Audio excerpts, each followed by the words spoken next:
The trail was supposed to save me. I'd been unraveling for months. My heart a tangled mess of grief and guilt after losing my brother to a car accident. And I thought the mountains would stitch me back together. But when I saw him, broad shoulders, gray-flecked hair, eyes like a storm over the Smokies, I knew I was in trouble. My name is Ethan, 28, a graphic designer from Asheville, North Carolina, who'd rather sketch than talk. I'd come to the Appalachian Trail to escape the city's noise, to let the crunch of leaves and the bite of autumn air drown out the ache in my chest. My brother, Caleb, had loved these trails. He dragged me out here as kids, laughing as he raced ahead, daring me to keep up. Now, I hiked alone, chasing his ghost. That morning, the trail was quiet, the air crisp with the promise of October. I'd chosen a lesser-known path, one that wound through dense forest and up steep ridges, hoping for solitude. My backpack was light, just water, a sketchbook, and a few granola bars. I wasn't prepared for company, let alone him. His name was David, and I met him at a fork in the trail, where the path split into a rocky climb and a gentler descent. He was studying a map, his brow furrowed, a wedding band catching the sunlight. Early 40s, I guessed, with a ruggedness that spoke of years spent outdoors, maybe a former athlete, now softened by time, but still strong. His flannel shirt was rolled up to his elbows, revealing forearms corded with muscle. He looked up as I approached, and his eyes, a piercing gray, held mine a beat too long. Lost already? I asked, half joking, trying to shake off the jolt of his gaze. He smiled, a crooked, disarming thing. Not lost. Just debating. His voice was low, warm, like whiskey over gravel. You know this trail? Well enough, I said, adjusting my pack. Heading to the ridge. Trying to, he said. But this map's useless. You mind if I tag along? I should have said no. I wanted solitude, not a stranger's company. But something in his voice, a quiet urgency, like he was running from something too, made me nod. Sure. Stick with me. We started walking, the trail narrowing as it climbed. David was a contractor from Charlotte. He told me, out here for a weekend to clear his head. He didn't mention a wife, but that ring screamed it. I didn't ask. Instead, we talked about the mountains, the way the light hit the leaves, the silence that felt alive. He was easy to talk to, his questions sharp but kind, like he saw more of me than I meant to show. By noon, we reached a lookout, a rocky outcrop with a view that stole your breath, rolling hills ablaze with red and gold. The sky a sharp blue. I sat on a boulder, sketching the horizon, while David stood nearby, hands in his pockets, staring out like he was searching for answers in the clouds. You're good, he said, glancing at my sketch. That's not just a hobby, is it? I shrugged, my pencil pausing. It's my job. Or was, until I started screwing it up. He raised an eyebrow but didn't push. Instead, he sat beside me, close enough that I could smell cedar and sweat on him. We all screw up sometimes, he said softly. Doesn't mean you're done. I looked at him then, really looked. His jaw was tight, his eyes shadowed with something heavier than fatigue. I wanted to ask what he was running from, but the word stuck. Instead, I offered him a granola bar, and he laughed, a real, unguarded sound that made my chest ache. We kept hiking, the trail growing steeper, the air colder. By late afternoon, clouds rolled in, heavy and gray. I should have checked the weather, but I'd been too caught up in David's stories about building houses, about the time he got stuck in a snowstorm in Colorado, about how he loved the smell of rain on pine. He didn't talk about home, and I didn't ask. Then the rain came, sudden and brutal, turning the trail to mud. We ducked under a rocky overhang, our shoulders brushing as we squeezed into the small space. My pulse was too fast, and not just from the hike. His shirt clung to him, damp and translucent, and I caught myself staring at the curve of his collarbone, the way his chest rose and fell. "We should wait it out," he said, his voice rougher now, like he felt it to the air between us crackling. "Yeah," I managed, my throat dry. "Wait it out." But the storm didn't let up, and neither did the tension. As the sky darkened, I realized we were too far from the trailhead to make it back before night. David suggested we find a better shelter, maybe a cave or a thicker grove of trees. I agreed, but my map was soaked. Useless. He took the lead, his confidence steadying me, even as my heart pounded for reasons I didn't want to name. We found a shallow cave just as the light faded, its mouth barely wide enough for two. Inside, it was dry but cold, the stone walls amplifying every sound our breaths. The drip of water, the rustle of leaves outside. David pulled a small flashlight from his pack, and its beam caught his face, highlighting the lines around his eyes, the weight he carried. "You okay?" he asked, his voice soft but piercing. I wasn't. Not with him so close. Not with the ring on his finger glinting in the dark. But I nodded, because what else could I do? I was already lost not just on the trail, but in him. The cave was a cocoon of shadows. The storm's roar muffled but relentless outside. David's flashlight cast jagged patterns on the walls, and I could feel his warmth beside me, a dangerous pull I couldn't ignore. My sketchbook lay forgotten in my lap, my hands trembling not from the cold, but from the weight of his presence. We sat in silence at first, the kind that's loud with unspoken words. I wanted to ask about the ring, about the life he wasn't talking about, but every time I opened my mouth, my courage faltered. Instead, I focused on the practical survival. "We need a fire," I said, my voice steadier than I felt. "It's going to get colder."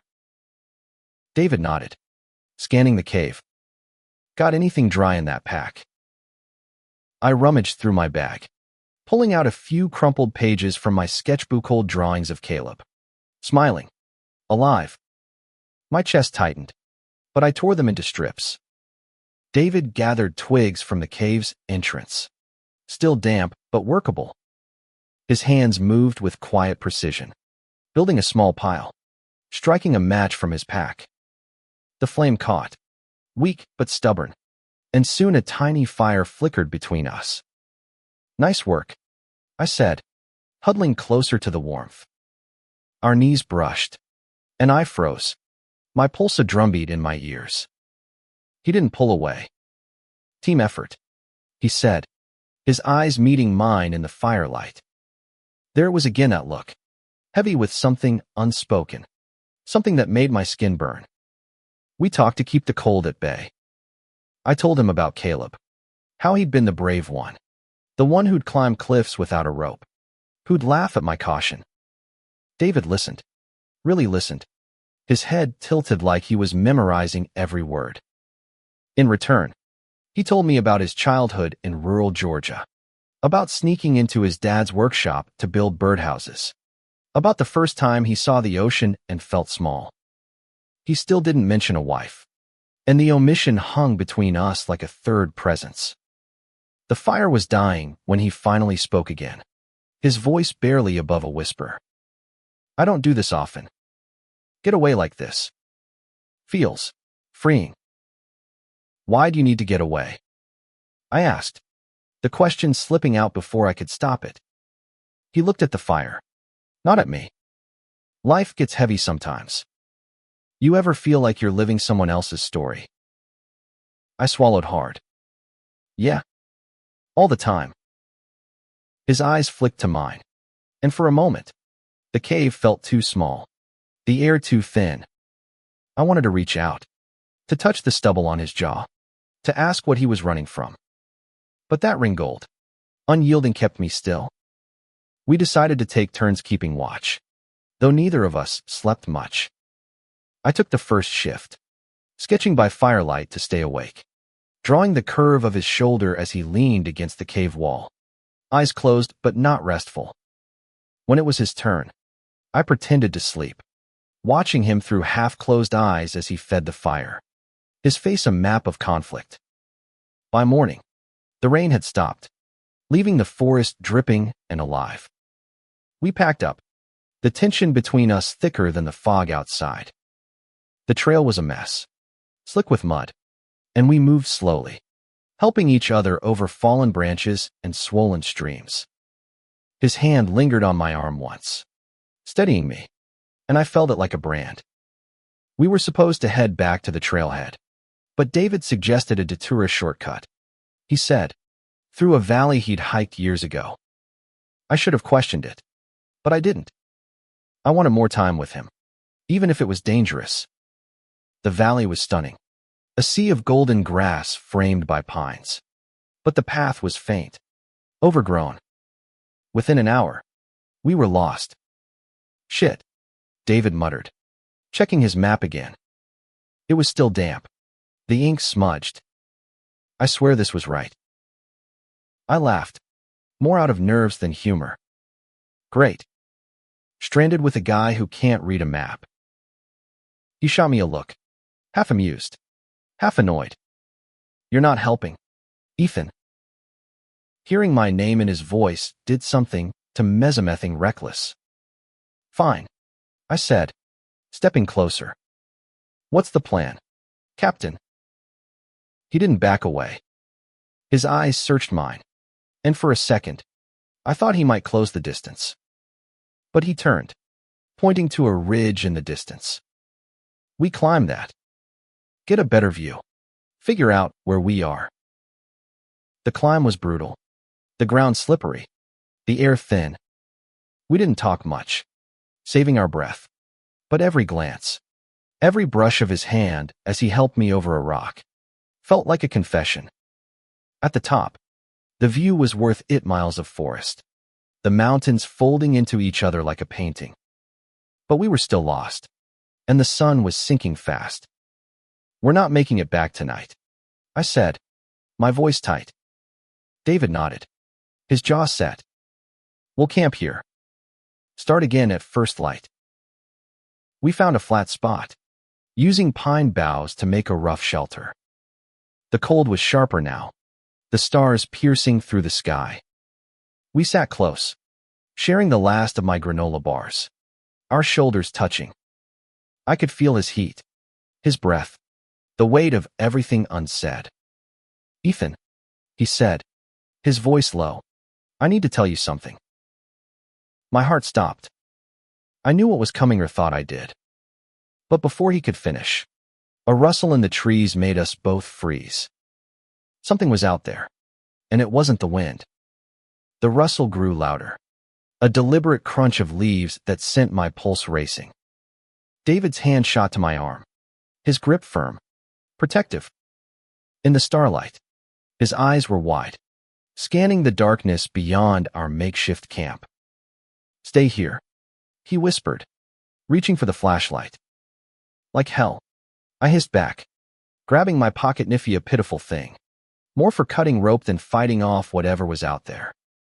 We stood together, shoulder to shoulder, the air electric with fear and something else, something that made my skin hum.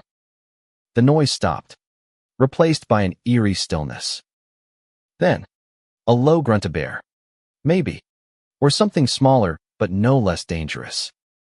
David swung the flashlight's beam, catching a flash of eyes in the underbrush. My breath caught, but before I could react, the creature bolted, crashing through the trees. A deer, probably, spooked by our presence. We exhaled in unison, the tension breaking like a snapped branch. David's hand was still on my arm, and he didn't let go right away. You okay? He asked, his voice rough. Yeah, I said, though my heart was still pounding. You? He nodded, but his eyes lingered on me, searching. The moment stretched, heavy with everything we weren't saying. I wanted to ask what he'd been about to tell me before the interruption, but the words wouldn't come. Instead, we settled back into our shelter, the cold pressing in closer now. We didn't sleep. We talked instead, our voices low, as if the forest was listening. David told me about his work, how building houses felt like creating something permanent in a world that kept shifting. I told him about my art, how I'd stopped painting after Caleb died, how every brushstroke felt like a betrayal of his memory. He didn't offer platitudes, just listened, his presence steadying me like an anchor. As dawn broke, painting the sky in streaks of pink and gold, we packed up and started moving again. The ridge gave us a better view, and David spotted a faint trail snaking through the valley below. "That's our way out," he said, his confidence returning. But there was a new edge to him, a restlessness I hadn't noticed before. The trail was treacherous, slick with dew and littered with loose rocks.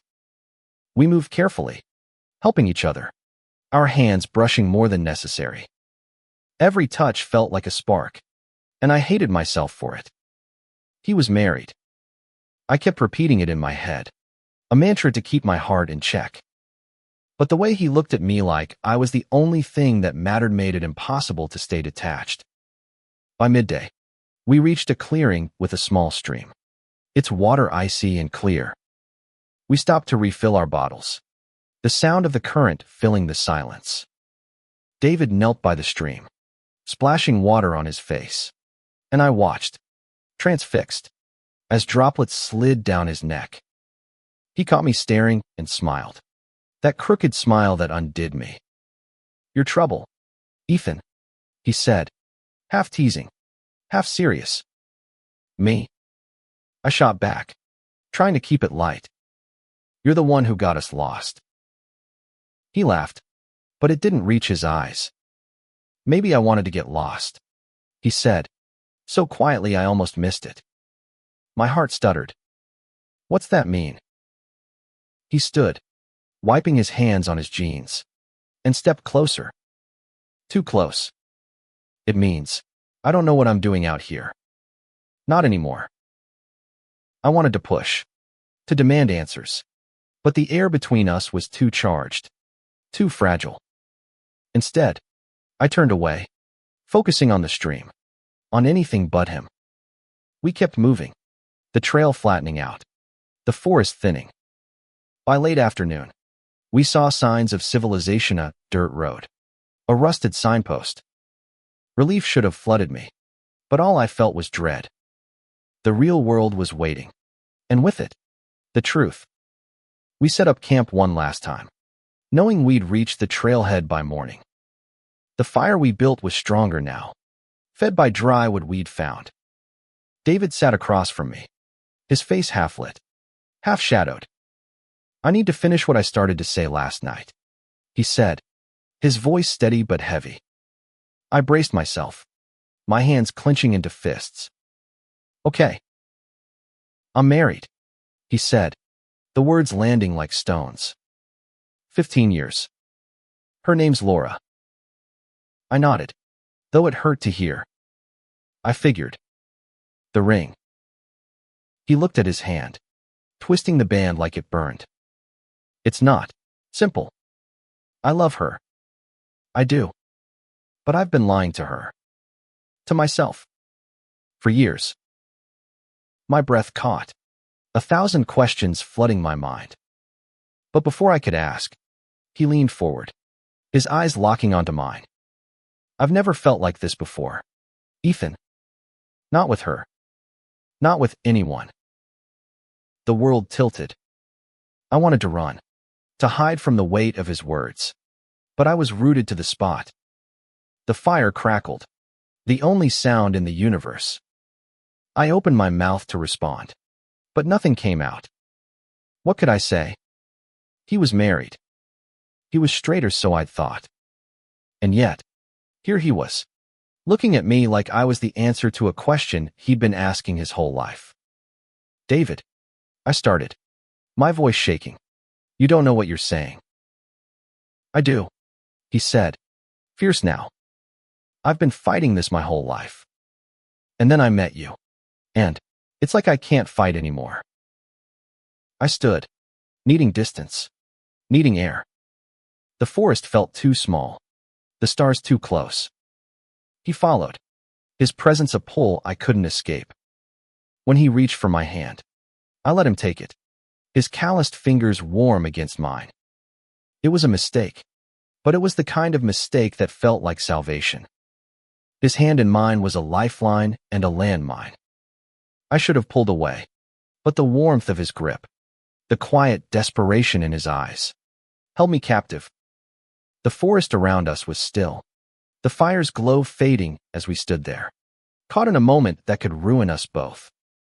"David," I said, my voice barely a whisper, "this can't happen." "I know," he said, but he didn't let go. His thumb brushed over my knuckles, a small gesture that sent lightning through me. "I know, but I can't stop feeling it." I stepped back, breaking the contact, my heart hammering. "You're married. You said you love her." "I do," he said, his voice cracking. "But it's not enough. Not anymore." I turned away, staring into the dark, trying to anchor myself in the reality of his words. He was married. He had a life, a wife, maybe kids he hadn't mentioned. And I was, what? A fleeting temptation. A mistake he'd regret by morning. But the way he looked at me, like I was the only thing keeping him from falling apart, made it hard to believe that. We sat back down, the fire reduced to embers now. The silence was heavy, but he broke it first. "I was 19 when I met Laura," he said, his voice low, like he was confessing to a priest. "She was safe, kind, everything I thought I needed. I didn't know then what I know now." "And what's that?" I asked, afraid of the answer. "That I've been hiding," he said. "From her. From myself. I thought I could bury it. You know, be the man everyone expected me to be. But then I saw you on that trail, and it was like waking up." My chest ached, a mix of hope and fear.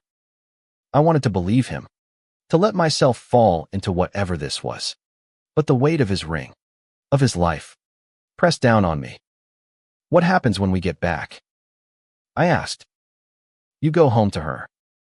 I go back to my mess. What then?" He didn't answer right away. Instead, he reached for a stick, poking at the embers, sending sparks into the air. "I don't know," he admitted. "But I know I don't want to lose this. Whatever it is." The rest of the night passed in fragments, quiet words, stolen glances, the unspoken agreement to stay close, but not too close. We slept in shifts again, though sleep was more like a restless drift. By morning, the trailhead was in sight, a dirt parking lot that felt like the edge of the world. We walked in silence, the weight of reality settling in.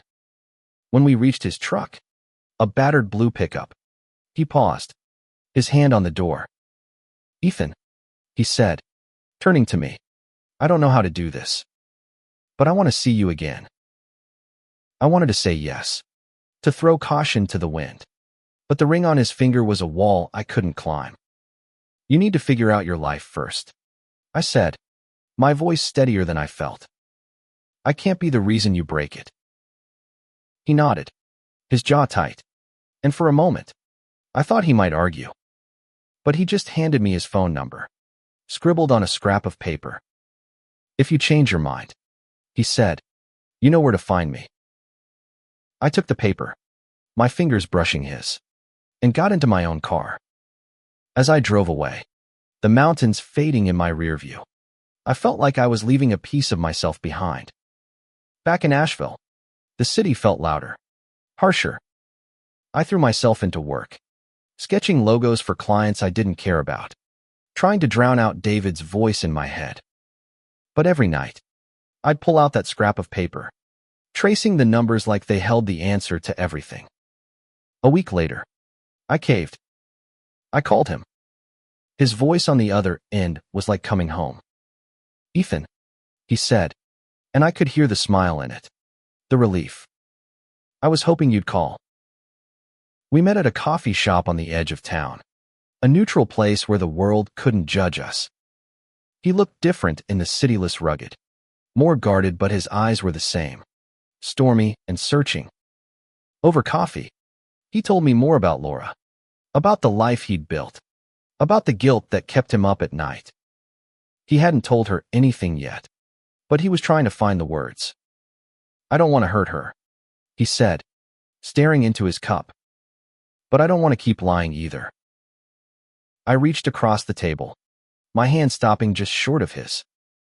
"You don't have to decide now," I said.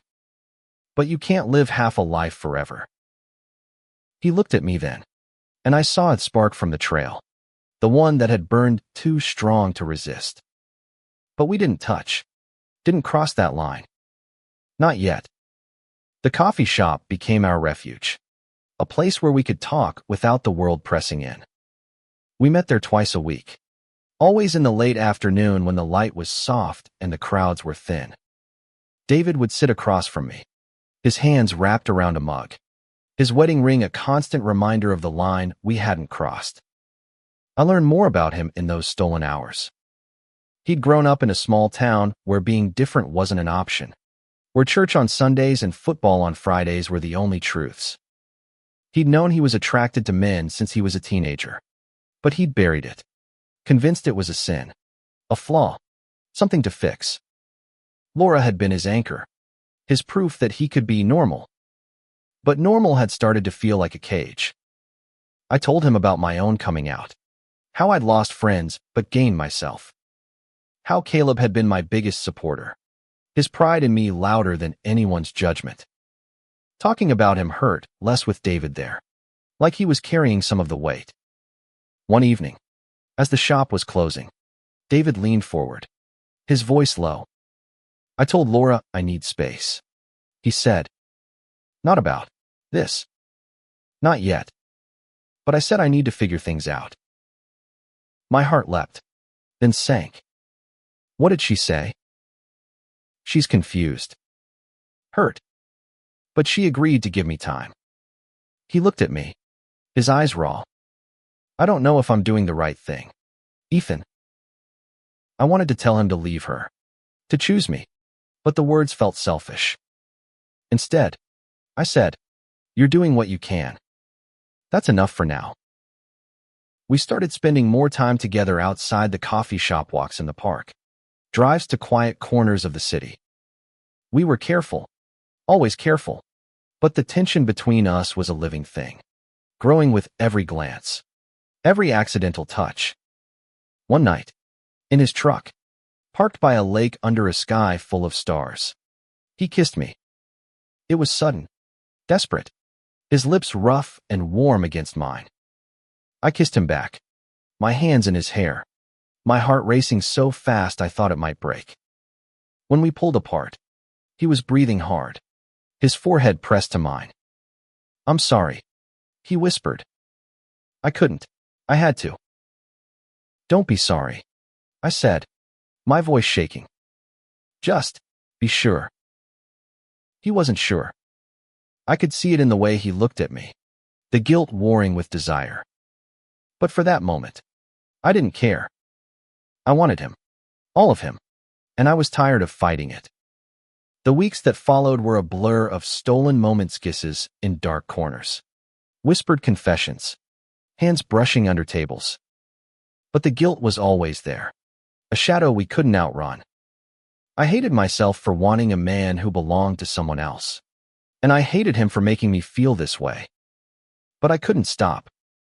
One night, he showed up at my apartment, his eyes red, his voice raw. "She knows," he said. "Not everything, but enough. She found your number in my phone." My stomach dropped. "What did you tell her?" "Nothing," he said, pacing my tiny living room. I couldn't. "But she's not stupid, Ethan. She knows something's wrong." I wanted to hold him, to tell him it would be okay, but I didn't know if it would. What do you want? I asked, my voice breaking. Really, David? What do you want? He stopped pacing, his eyes locking onto mine. You, he said, simple and devastating. But I don't know how to get there without hurting everyone. We didn't kiss that night. We just sat on my couch, his head on my shoulder, the weight of his words filling the room. I knew we were on borrowed time, that every moment we stole was a debt we'd have to pay. But I couldn't let him go. Not yet.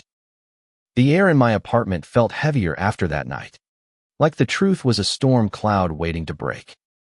David didn't leave Laura, but he didn't stop seeing me either. We were caught in a limbo of our own making, each moment together a mix of joy and guilt, like stealing sips from a glass that wasn't ours.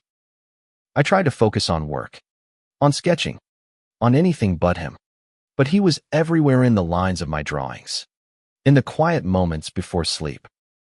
I started painting again, something I hadn't done since Caleb died. The canvases were raw, chaotic, full of the colors of the mountains where I'd met David, gold and red and stormy gray. They were my confession, my way of processing the mess we'd made. David was struggling too. He'd text me late at night, words like, I can't sleep, or I miss you that tore me apart. I wanted to be his answer, his salvation, but I couldn't shake the image of Laura, a woman I'd never met but felt like I was betraying. I wondered what she was like. Kind, he'd said, but was she fierce? Forgiving? Did she know the man she'd married was slipping away? One afternoon, he asked me to meet him at a park outside town, a place with winding paths and hidden benches. When I got there, he was sitting by a pond, tossing pebbles into the water. He looked tired, older, the lines around his eyes deeper than before. She wants me to go to therapy, he said as I sat beside him. Couples therapy. To fix us. My heart sank, but I kept my voice steady. Are you going? He nodded, not meeting my eyes. I owe her that much. I wanted to scream, to tell him he owed himself more, but I just watched the ripples spread across the pond. What does that mean for us? I asked finally. I don't know, he said, his voice breaking. I want you, Ethan. But I don't know how to do this without destroying everything. We sat in silence, the weight of his words settling between us. I wanted to hate him for his indecision, for pulling me into his chaos. But I couldn't. I loved him, God help me. I did. It was messy and wrong and beautiful, and I didn't know how to let it go. That night, I painted until dawn, a canvas of two figures in a forest, their hands almost touching, a ring glinting in the shadows. It was us, caught in that moment on the trail, before everything got complicated. When I showed it to David the next day, his eyes filled with tears. You see me, he said, his voice raw. No one's ever seen me like this. Things escalated after that. Laura found one of my sketches in his truck, a rough drawing of him by the stream, his face half lit. She confronted him, and this time, he didn't deny it. He told her about me, about the trail, about the feelings he'd buried for years. She didn't scream, he said. She just cried, and that was worse. She wants me to choose, he told me over the phone, his voice hollow. Her or this. I didn't know what to say. I wanted to be his choice, but I didn't want to be the reason a marriage ended. What do you want, David? I asked, echoing my question from weeks before. I want to be free, he said, but I don't know what that looks like. We didn't see each other for a week after that. I threw myself into my art, painting until my hands ached, trying to make sense of the ache in my chest. When he finally called, his voice was different, calmer, but resolute. I'm leaving her, he said. I told her I can't keep pretending. I'm moving out. My heart stopped. Are you sure? No, he said, and I could hear the honesty in it. But I'm sure I can't keep lying. Not to her. Not to you. We met the next day, in the same coffee shop where it all started. He looked lighter, like a weight had lifted, but his eyes were still shadowed. I'm staying with a friend for now, he said. It's messy, but I needed to do this. I reached for his hand, and this time, he didn't pull away. His ring was gone, his finger bare, and the sight of it broke something in Mirleaf. Guilt, hope, all tangled together. We didn't kiss, didn't need to. Just holding his hand felt like enough. David's decision didn't make things simpler, it made them messier. He was crashing on a friend's couch, his life packed into a duffel bag, while Laura navigated the wreckage of their marriage. I wanted to believe we could build something new, but the guilt was a constant shadow, whispering that I'd broken something sacred. We kept meeting, though, unable to stay away. Our moments together were quieter now, less frantic. We'd walk the streets of Asheville, talking about everything and nothing, his childhood dreams of being an architect, my plans to open a small gallery someday. We were building a fragile bridge between us, one that could collapse with a single misstep. One evening, he showed up at my apartment with a bottle of wine and a nervous smile. I want to cook for you, he said. Something real, not coffee shop sandwiches. I laughed, letting him in, and we spent the night in my tiny kitchen, chopping vegetables, bumping into each other, stealing kisses between stirs of the sauce. It felt normal, like a glimpse of a life we could have. But when we sat down to eat, his phone buzzed, and his face darkened. Laura's name flashed on the screen. I should take this, he said, stepping onto my balcony. I watched through the glass, his shoulders tense, his voice low. When he came back, he looked drained. She wants to meet. To talk. About what? I asked, my stomach twisting. Everything, he said. She deserves closure. Ethan. I owe her that. I nodded, though it felt like losing him. When? Tomorrow, he said. I'll go to the house. Just to talk. The next day, I waited, my phone silent, my mind racing. I painted to keep busy, but every stroke was jagged, angry. When he finally called, his voice was steady but tired. It's done, he said. We're filing for divorce. I exhaled, relief and fear crashing together. How was it? Hard, he said. She's hurt, but she's strong. She'll be okay. And you? I asked. He was quiet for a moment. I'm trying to be. We spent the next weeks navigating our new reality. David found a small apartment, and I helped him move in, carrying boxes up narrow stairs, laughing at his terrible taste in furniture. We were cautious, still learning each other, but every moment felt like a step toward something real.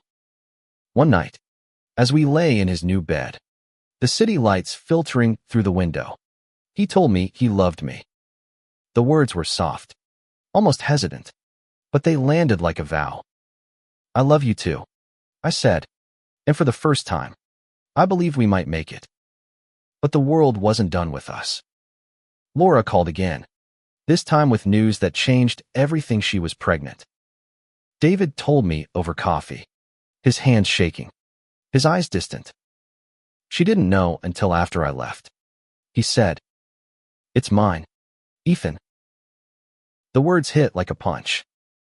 I wanted to be angry, to blame him, but all I felt was grief for him, for Laura, for the fragile thing we'd built.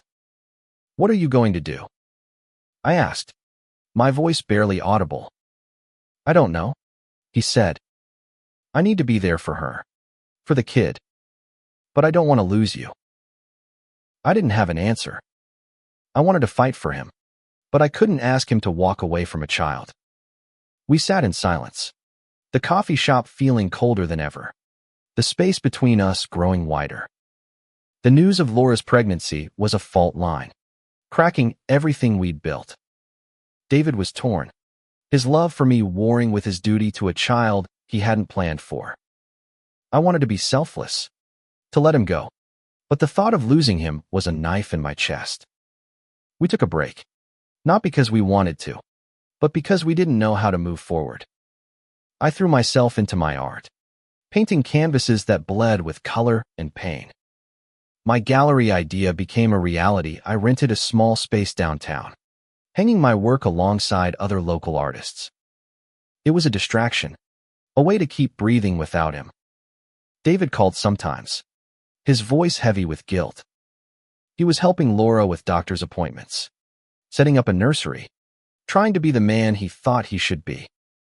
But every conversation ended the same way, with him saying he missed me, and me saying it back.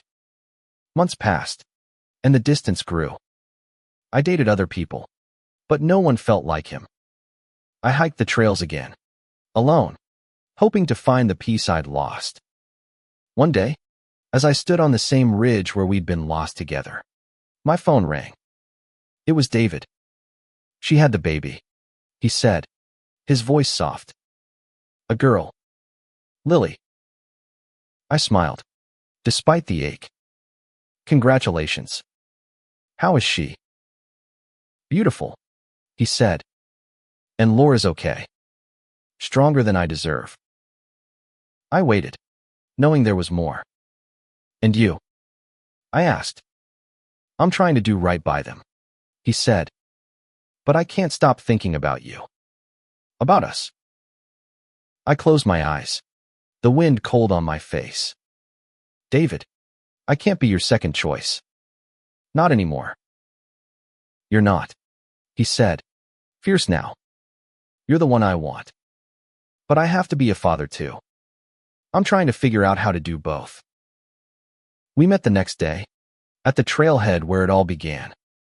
He looked older, worn, but his eyes still held that spark. "I'm not going back to Laura," he said. "We're co-parenting, but that's it. I want to build a life with you, Ethan. If you'll have me." I wanted to say yes, to fall into his arms, but I needed time. "I need to know you're sure," I said. "No more running." He nodded, taking my hand. "I'm done running." We started over, slowly.